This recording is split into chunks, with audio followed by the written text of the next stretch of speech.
Bismillahirrahmanirrahim. Assalamualaikum warahmatullahi wabarakatuh. Perkenalkan, nama saya Kana Kamalia, NIM 23110113. Di sini saya akan memaparkan proposal yang sudah saya buat dari mata kuliah metodologi penelitian hukum. Di sini saya akan memaparkan dengan judul pembagian harta gonogini dalam perspektif hukum Islam dan hukum positif. Oke.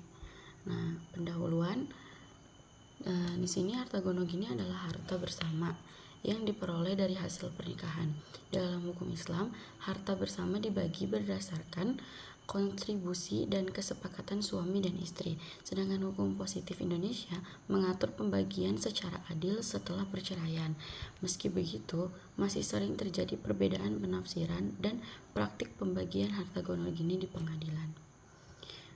Selanjutnya, alasan perceraian juga harus jelas dan sesuai hukum karena akan menjadi dasar bagi pengadilan dalam memutuskan hal lain seperti hak asuh anak, nafkah, dan pembagian harta bersama. Kurangnya pemahaman hukum dan strategi yang tepat dalam mengajukan gugatan cerai dapat menimbulkan kerugian baik secara mental, fisik, maupun finansial. Selanjutnya, rumusan masalah.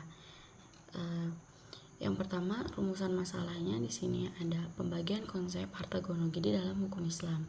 Yang kedua, bagaimana pengaturan pembagian harta gonogini dalam hukum positif dan hukum Islam di Indonesia.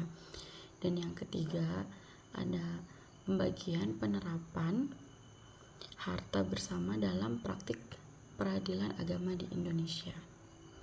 Selanjutnya, untuk tujuan. Di sini untuk tujuannya yaitu mendeskripsikan pemahaman hukum Islam tentang harta bersama, juga menjelaskan ketentuan hukum positif tentang pembagian harta bersama, dan menilai pembagian harta bersama di pengadilan.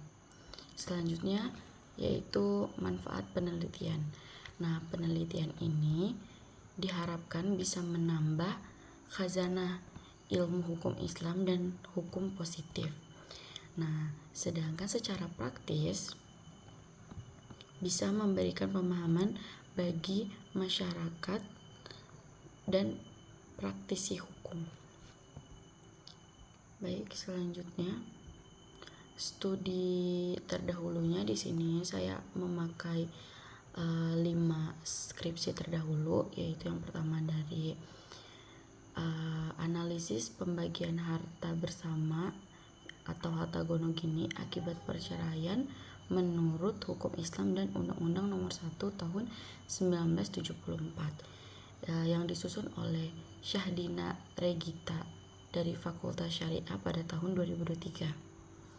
Selanjutnya di sini dengan judul yang kedua dengan judul penyelesaian gugatan harta bersama pasca perceraian Pengadilan Agama Jakarta Selatan yang disusun oleh mahasiswi Marlina dari Fakultas Syariah tahun 2014. Yang ketiga dari konsep pembagian harta gonogini bagi pasangan yang bercerai dalam kompilasi hukum Islam menurut perspektif filsafat hukum, disusun oleh Joko Santoso, mahasiswa Fakultas Syariah pada tahun 2016.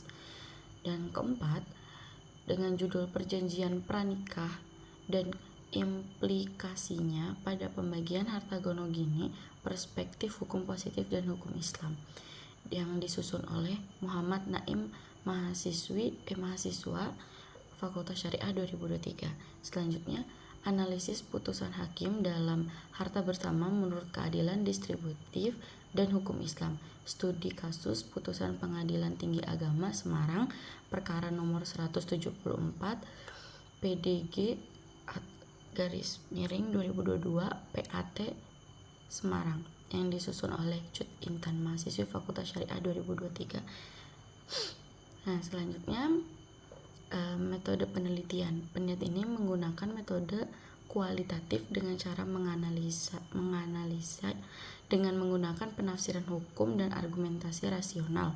Sumber hukumnya memakai hukum primer dan sekunder dengan teknik pengumpulan data, studi keputusan dengan menganalisis data, pendekatan studi khusus dengan ditafsirkan memakai data berdasarkan teori yang relevan.